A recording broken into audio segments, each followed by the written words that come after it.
भुलाइल। कुदरत के आगे देखा विज्ञान भी बौना हो गईल। भगवान के हाथ के कठपुतली इंसान खिलौना हो गई। भगवान के हाथ के कठपुतली इंसान खिलौना हो गई।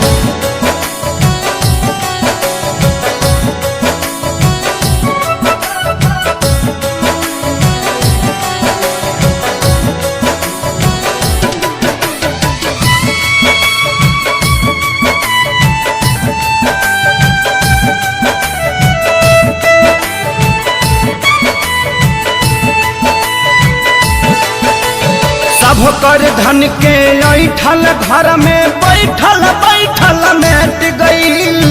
बड़का बड़का वीर भूपति के विपत्ति से जब भेंट भइल।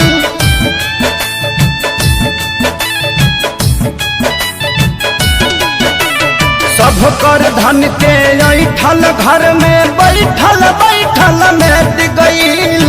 बड़का बड़का वीर भूपति के विपत्ति से जब भेंट भइल।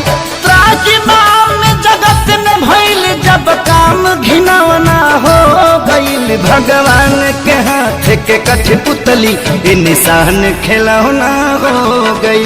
भगवान के हाथ के कठपुतली इंसान खिलौना हो गई।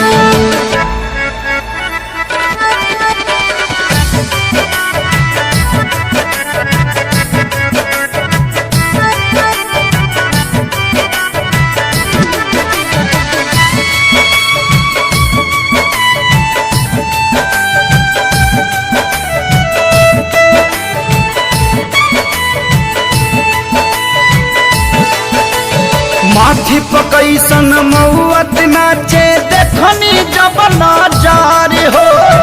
अपनों से मिले जुले में लागता अब डर हो।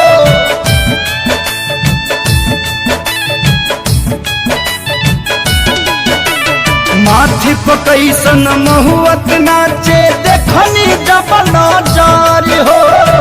अपनों से मिले जुले में लागता अब डर हो। एक किलो के रह के भी अलगा बिछौना हो गईल। भगवान के हाथ के कठपुतली इंसान खिलौना हो गई।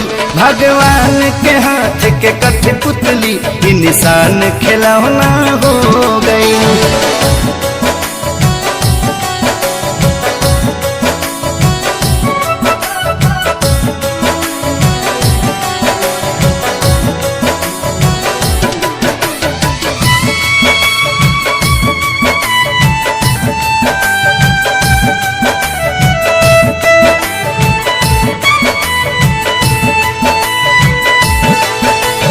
राजा के हथवा जोड़त देखनी प्रजा से करत गुहार हो। इहे देखी जिंदगी के लागल का बाकी मत हमार हो।